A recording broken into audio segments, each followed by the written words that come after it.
Great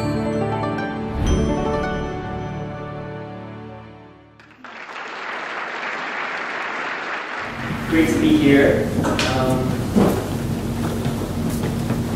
not sure if you've ever taken like a long flight. I was in the East Coast for a long time in Massachusetts, about 15 years before I recently went to San Diego. And so I'm not sure if you've ever taken a long flight where you purposely choose the window seat so you can take a nap. That person in the middle seat won't let you take a nap. And they're asking, they're like on top, and you're like, oh my gosh, I purposely paid a little extra so I can sleep. I am the person in the middle seat.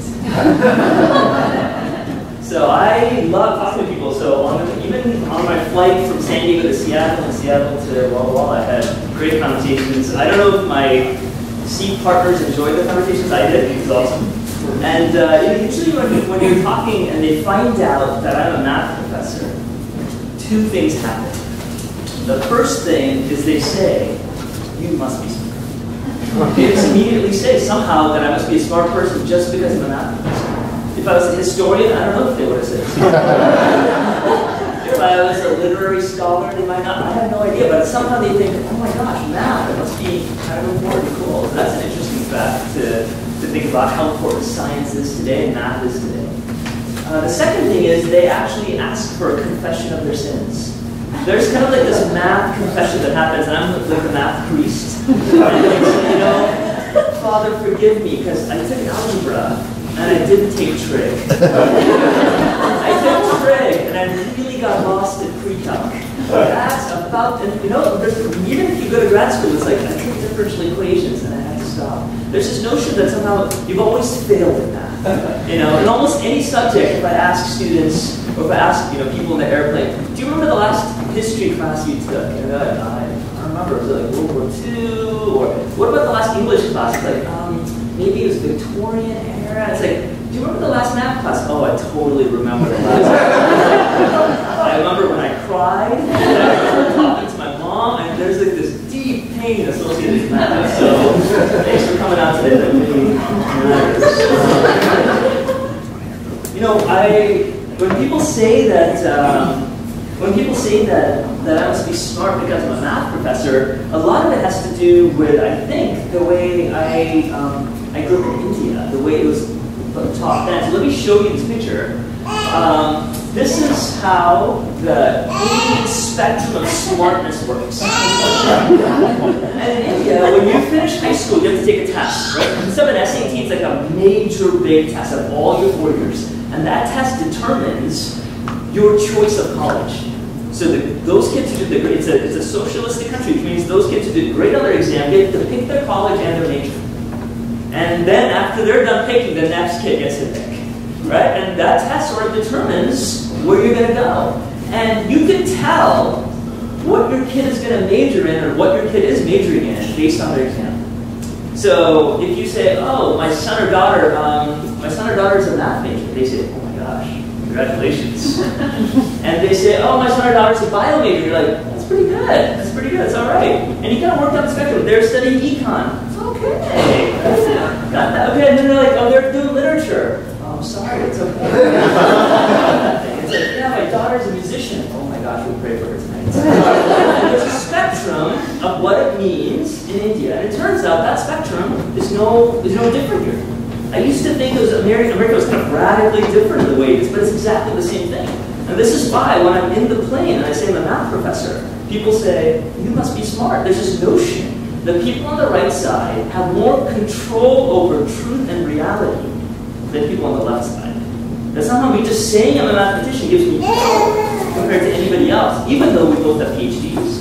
We both might be, you know, successful in the field. In fact, they don't even know how good of a mathematician I am. And yet they say that I must be smart. It's remarkable. So let me actually show you what I think people are thinking about. There's this kind of duality in the world today, right? On one side you have like the math and the sciences, and on the other side we have the humanities and the arts. So the math and the sciences we have the measurable. You know, those who actually quantify things, right? They find and tell you how much things are. And the humanities and arts is a very emotional field. The poem felt good to me. You could say math and the sciences are those who are smart, and these who aren't so smart. And you get a job.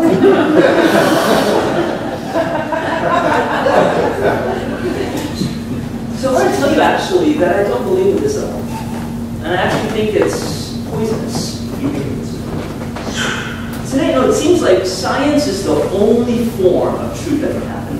Let me show you what Bertrand Russell is a philosopher and mathematician at the turn of the century, a superstar in the 1900s. And here's what he writes. He says, whatever knowledge is attainable must be attained by scientific methods. And what science cannot discover, mankind cannot know. The gatekeepers of truth and knowledge are those who think in the scientific way. Those were the scientists. And you would think, oh my gosh, this is 100 years old, this philosophical idea. It turns out we drink this Kool-Aid straight off the head. We somehow believe that once you have a PhD in science, you can talk about anything you want. And they have the right to say things that others don't. You know, things like the great writings like the Torah or the Bible or the Quran or the Bhagavad Gita, they're cool, but they shouldn't be taken really seriously. MICHIO KAKU, who's an astrophysicist, he writes this based on the work of Arthur C. Clarke. He says, any sufficiently advanced technology is indistinguishable from divinity. And so if you want to think about God, really all that is technology in disguise. Like, we haven't figured it out yet. But if you wait a little bit, right, technology will do what you think is magical right now. It'll make sense of it. At the end of the day, science is going to solve everything. But let me show you what's really going on. Here's what I think. So this is what we were talking about. But I think there's really a hidden notion going on behind the scenes. There's another dimension that's going on. And here's this other dimension. See, behind this thing is a dimension of complexity. There's something about how hard something is. So over here in math, yes, you get very measurable things. Right? You get to know exactly what 3 plus 5 is. It's a real number. 3 plus 5 is a measurable thing. And then you have physics, which is a little less measurable. And eventually down here you have art, which is not measurable at all. It's really hard to measure art. On the other hand, art deals with really hard things. And as you move down the spectrum, you're actually dealing with easier and easier things. By the time you get to math, you're actually dealing with really simple things. So let me give you an example. Some of you might be thinking, no, I don't buy it. Math is pretty hard. It looks pretty intense. Let me tell you. Here's the analogy that I have. Imagine that you have a fish. And the fish is dead, gutted, scaled, and you have a set of bones from that fish given to you. And the mathematician, she is asked to count the number of bones. She looks at the fish, she counts it, she says 34 bones. Oh my gosh, she's so good. It's so measurable. She can quantify the amount of bones in the fish. And then they say, could you do it again? She looks at it, does it again, 34 bones. Repeatable data. Brilliant. And then on the other hand, a biologist is asked that question. Oh, by the way, can you tell me something about the fish? But the fish is alive. And now the fish is moving. And of course, that's a harder question. And then you're asked to talk about a historian. Hey, could you tell me what the fish did yesterday? And of course, that's a harder question than counting the number of bones on a dead fish. See, the questions get harder, so the answers get less. The answers get less measurable because you're dealing with harder things. And the artist is thinking about what the fish might have seen 4 days ago when it looked at an octopus. Way different than the notion of the number of bones a fish has. So at the end of the day, that's true. We are more measurable, but we're dealing with easy things. And an artist is dealing with hard things. And those in the literature are dealing with hard things. The humanities and the arts are intense. Let me give you an example. Quantum mechanics, right? Let me give you pictures. Pictures on the left, this is a page from a quantum mechanics textbook. Exactly. Oh my gosh. Must be the work of God. Look at it. And this thing is a page from a poem. I'm not sure if anybody knows this poem right here. It's from Beowulf. And so here's my question, which is harder. You ask people in the audience, they go, like, you know, the thing on the left, I don't understand that thing. Look at this thing. The word, right? The word I, prowess, under, hero, every, nail, claw, scale, spur, and. I get those words. I don't get this thing on the left at all. It's like symbols. But it turns out, my friends, that the thing on the left is actually easier. And the reason is you can take a complicated idea and distill it down into an equation. Have you ever heard of E equals MC squared? Right? You can take something about light and matter and distill it down into an equation. And what that means is that it's easy. We get it. I'm married with kids. I've never heard of a marriage equation. Is that is hard. If you have a marriage equation, please let me know. For the sake of my wife, I would love to know that equation because that's the hard stuff. You can spend your lifetime understanding, reading, and falling in love with Beowulf. And it won't take you that long to understand that quantum mechanics page. It has a little bit of notation, and once you figure out what it means, you're like, oh, I see what it is. It's basically this thing keeps track of energy levels of this thing. Right? It takes a little bit of sophistication, and then you get it. But Beowulf will take all your life. It's that incredible. So here's what I think we have. The sciences have the ability to land persons on the moon. The sciences have an ability to split atoms. We can peer into black holes. But you know what? That's easy compared to the struggle of the humanities. Humanities deals with things like issues of power, issues of race, issues of injustice, issues of beauty. Have you heard of the Me Too movement? Have you heard of the Time's Up movement? That is hard stuff. I still haven't found a solution to notions of gender. I still haven't found notions to notions of power and notions of not abusing it. We've lived a long time. Is it because scientists are smarter? It's because they're dealing with easier stuff. That's why we can do those things. Putting a man on the moon is actually easy compared to the things that the humanities studies. So let me give you the reality. Here's the reality, not the previous one, but this. Math and science deals with the measurable. Humanities and the arts deals with the complex. It deals with the clear things. This deals with the opaque. And that deals with the clean things, the simplified things. And this deals with the raw, the reality of life. You see, my friends, I just want to make the real point. Science cannot address the deep questions. It can only address the simple ones. Of course, science isn't enough. It's great at what it does, but it does simple things. Science cannot address the deep questions that you are being asked by Whitman campus security on a Saturday night. When they ask you, who are you? What are you doing? Where are you going? Those are the hard questions. Who are you? What are you doing here? Where are you going? It's not the science questions. That's the easy, measurable stuff. This is the hard stuff. Secular humanism, atheism, tries to answer this. Atheists might say, who are you? Well, we're animals. What are we doing here? We're temporarily existing. Where are you going? We're going to die. But you see, that's not enough, right? That's not satisfying. Here's what Charles Taylor writes in this 900-page tome called The Secular Age. He argues that it's not that science is removing the need for God. It's not that the more science you know, the less God you need. He's saying what has happened is that in the past 300 years, we've built a scaffolding, a beautiful scaffolding that is needed to make sense of meaning. That without God, you need to make sense of your life, and it took 300 years of work to have a world without God, and yet have meaning. That is a lot of work. And here's what Ruth Abbey writes on Charles Taylor's work. She writes, failure to appreciate just how much creative and innovative, intellectual, normative, and imaginative effort has been required to render human life meaningful without God is the major shortcoming of subtraction theory. A lot of work has been put in to make sure our life has meaning without the notion of God. Now, that doesn't mean that guarantees God exists or anything like this, but it does mean work is needed to give us answers to those questions. Hear those questions again? Faith, to me, turns out that all of us are living our lives trying to answer these questions. Every one of us. I don't care if you think you're a believer, if you think you believe in God, if you know you're not a believer, if you're agnostic, when you order pizza, when you pick a roommate, when you call your mom, all of those choices are based on you answering this question some way.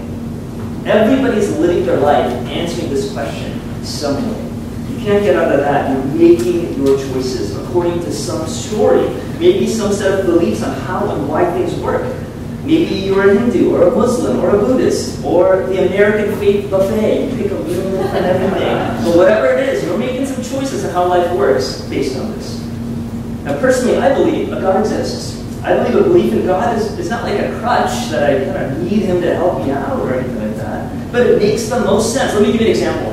People might think, isn't it true that believing in God is believing in something more complicated, like you're actually making things worse for you? Let me give you a nerdy math example. Here's an example. This is the Penrose tiling. I'm not sure if you know about what the Penrose tiling is. It's tiled, just tiles of plain two-dimensional flat things. The thing about this tiling is no matter how much I move it around, it never repeats. You know, unlike a square tiling or a honeycomb tiling, it never repeats. This tiling is incredible. It's called asymmetrical. It never repeats. And you would think, oh, it's pretty complicated. In fact, nobody understood how it was working. But if you go to, not 2 dimensions, but if you go to 5 dimensions, take a really simple tiling in 5 dimensions and slice it, that 2-dimensional slice turns out to be the Penrose tiling. So the tiling itself might be really weird and complicated, but it comes from slicing something really simple in high dimensions. And to me, that's how I think of the notion of God. The moment you introduce a little bit more complicated thing, it makes everything else fall easier to understand. That's how I view it. It's not that I need to view it that way, but it's the one that makes the most sense to me. You would think it's a little more complicated, but it actually answers far more simpler questions that we don't have answers for. Now, out of all the answers to how this world works, out of all those 3 answers to those 3 questions that I put up, I think, personally for me, the Christian story is the most probable. I don't think it's 100% guaranteed. I think it's like 80%. If I had to bet on something, but the next one is about 40%, and the next one's about 10%. What would make my life make the most sense? I'd say the Christian faith is the one that makes the most sense out of everything I've seen. If I have to bet my chips on some statement on how the world works, that's the one that makes the most sense to me. And let me just explain to you why. Let me just explain to you why. It doesn't make all sense to me, but let me explain to you why. I don't believe, first of all, that I picked the Christian faith because it's emotionally satisfying. You know, I'm a mathematician, right? So I have no emotions to satisfy. And the reason, you know, I believe in quantum mechanics, you know, that little sheet of paper that I put up there on the left side of the screen, the reason I believe those equations are true is, you know, the fact that invisible forces, gravitational forces, and weak, strong forces, quantum mechanical, subatomic particles that cannot even be seen. The reason I believe all that is true is not because quantum mechanics emotionally satisfies me, is because that set of rules makes the world work the best. It gives the most sense to how the world works. So I believe quantum mechanics because it explains the world in the best way. And so I believe in the Christian story because it explains the world in the best way. It explains that this world is beautiful, but it's broken, that God pursues us to help us flourish. The world will be one day set right because Jesus one day was already set right. That's why I buy it. So let me explain to you a little bit in 2 pieces, and then I'm going to open it up for questions. So the first thing I want to share with you is I think that Christian faith captures the messiness of reality. I don't know if any other faith statement, any other belief statement, whether it's atheism or Buddhism or Hinduism, Shintoism, nothing captures the messiness of reality. Let me give you a really simple example of messiness of reality. These are my kids. The oldest is a senior in college, the youngest is a 2nd grader. And the messiness of reality, you know, the 3 up there are good, they're cool, they're not like them. But, you know, like this one right here, right? So if you kind of zoom in on her, you get this. Now, my wife is Chinese in origin, I'm Indian in origin, our 3 older kids, kind of cool, but this one, blonde hair, blue-eyed goddess, my favorite child, by the way. Let me be totally honest with you, I love all my children equally, but I like them differently. This is the one I like the most. And the other kids know that. And I've explicitly said so. And already you can imagine the tension in my house. That's what I mean by the messiness of life. Because now my wife is going, why did you have to say that for? And I was like, why do I have to lie? I like her the most. And all of a sudden, we have messiness. So what faith statement, what way of answering those 3 questions makes sense of the messiness of a little baby girl we did foster care for and eventually got a chance to adopt? What makes sense? Let me show you something that actually is really messy about the Christian faith.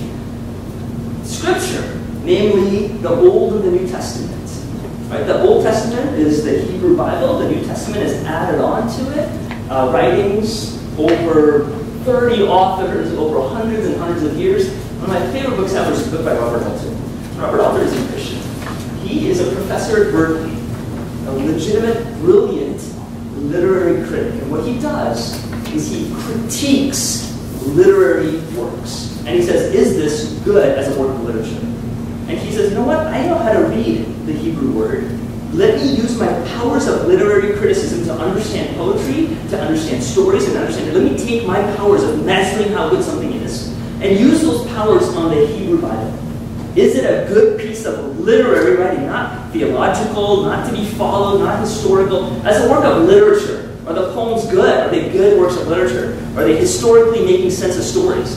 And he makes the thesis, it is one of the most beautiful pieces of literature ever done. So to me that's good, but if you actually notice the messiness of it, you can lift inside and find the following thing. Some of you might know who King David is. King David is, in the Old Testament, in the Hebrew Bible, the greatest king of the nation of Israel.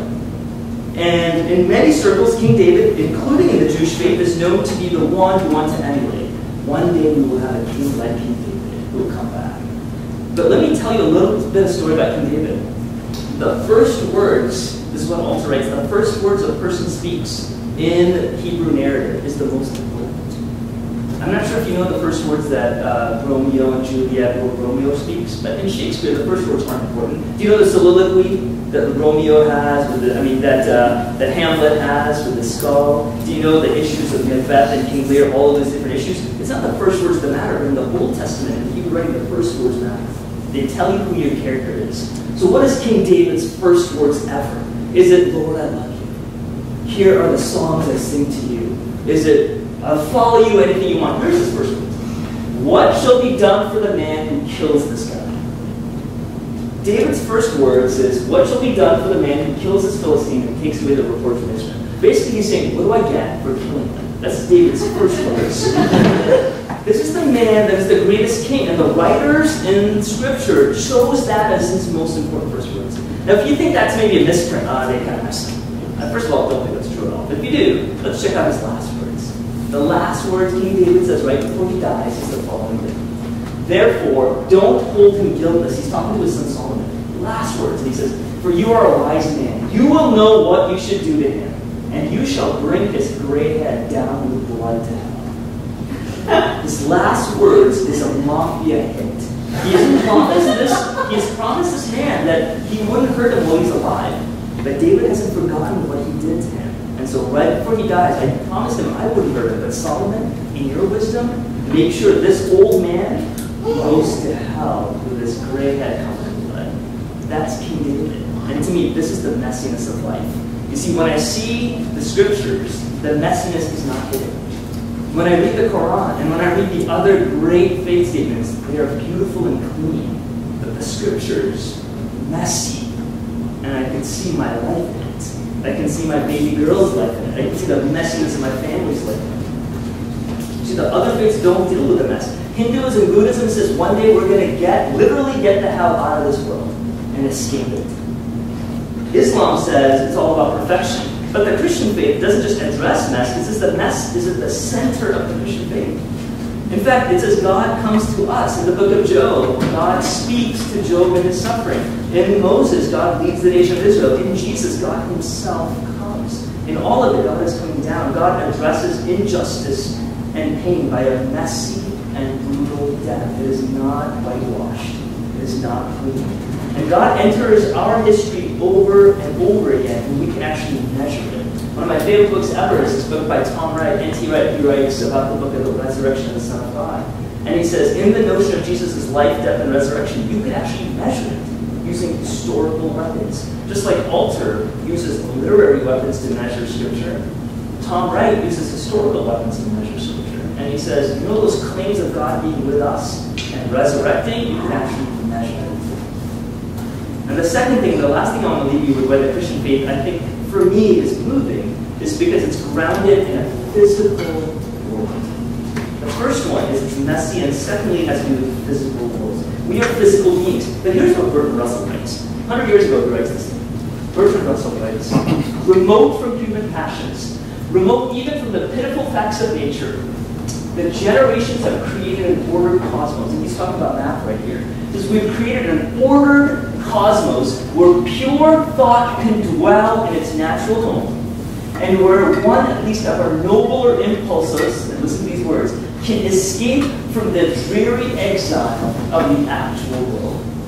So what Russell writes is, math is awesome, it is pure, it is an ordered world we can create, and we can escape from the dreary exile of the actual world. This broken, disgusting world can be one day left to be in ordered cosmos. But the Christian faith actually says, you know what, that broken world that you want to leave, that's actually really cool. That's actually really beautiful. And that physical world is awesome. It actually speaks against Bertrand Russell. Let me translate for you, this is kind of complicated, let me translate for you Bertrand Russell's work in a more modern tongue. Yoda. Yoda says this, luminous beings are we, not this crude matter.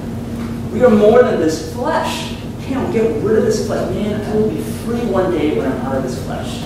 But the Christian faith says, the flesh is the point. The flesh is beautiful. The physical world is awesome. Let me give you some examples, in case you don't buy what I'm saying. Salt and straw ice cream. I'm not sure if you know, have ever had salt and straw ice cream from Portland, but if you don't know God exists, you eat it, you're like, I now believe God. It's incredible, this ice cream. The only other ice cream that I love better is Grater's ice cream from Cincinnati, Ohio, but that's a different story. It's amazing stuff, the fact that this is real, that we actually care about the kind of food you eat. Have you ever gone to a coffee shop that says, this smells incredible? Have you ever gone to a bakery and says, I feel better? Because your body matters. You're not trying to escape your body. You love this world. Let me give you another example. The fact that people now are buying vinyl. You're buying Now, let me just think about this, right? Apple has lossless, digital, perfect, flawless data. You can download and listen to flawless music. Right? And yet people want vinyl. Why? Because we have hands. Because we want to touch our music. We want to smell our music. We want to read those things from cover to cover. We have hands, we have eyes, we have ears, and we want that to be important.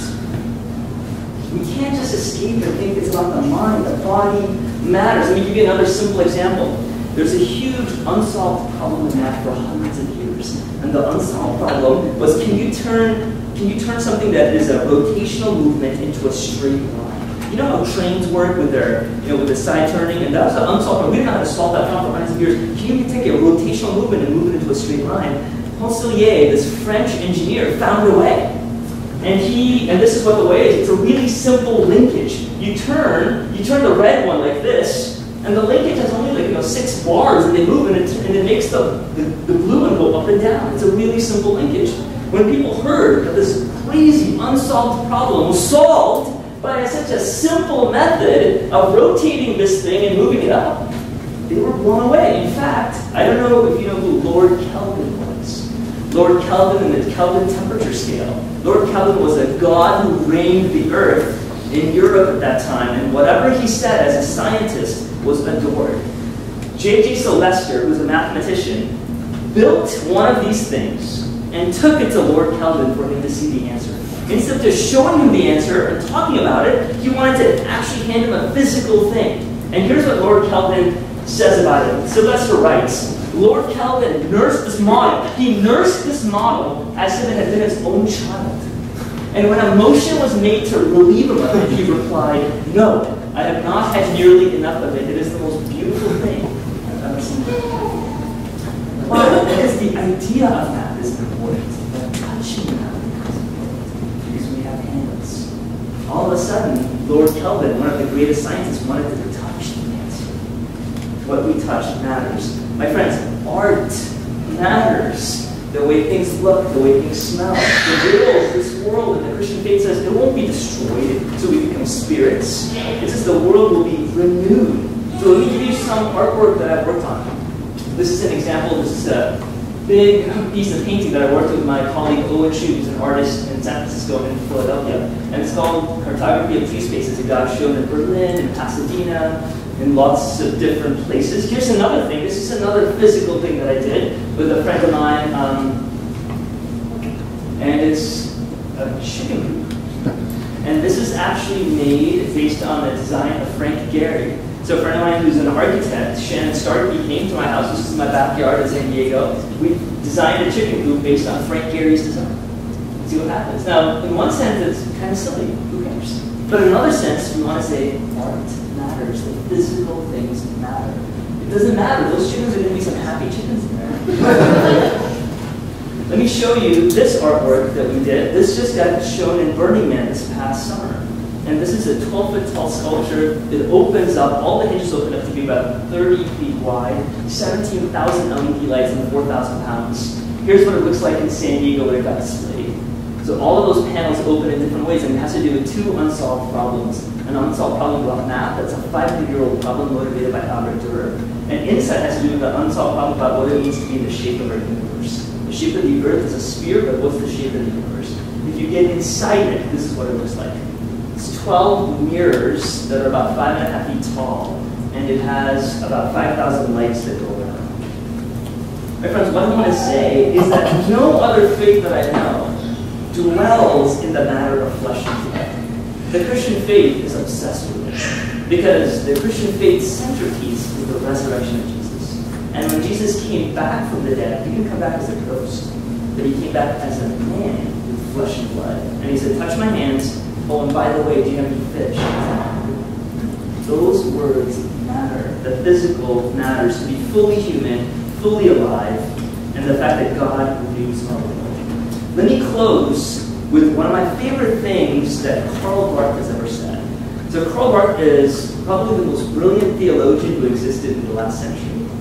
He was coming out of church one day, and an astronomer comes to him, an astronomer who studies the stars, brilliant in his own regard. He said, Professor Barth, I know you are a brilliant theologian in the work of the Christian faith, a brilliant scholar of the Bible. He goes, but isn't it true that all of religion, like any Christian faith, Hinduism, even atheism, at the point of it all, isn't all of what you want to say basically do unto others as you would do unto you?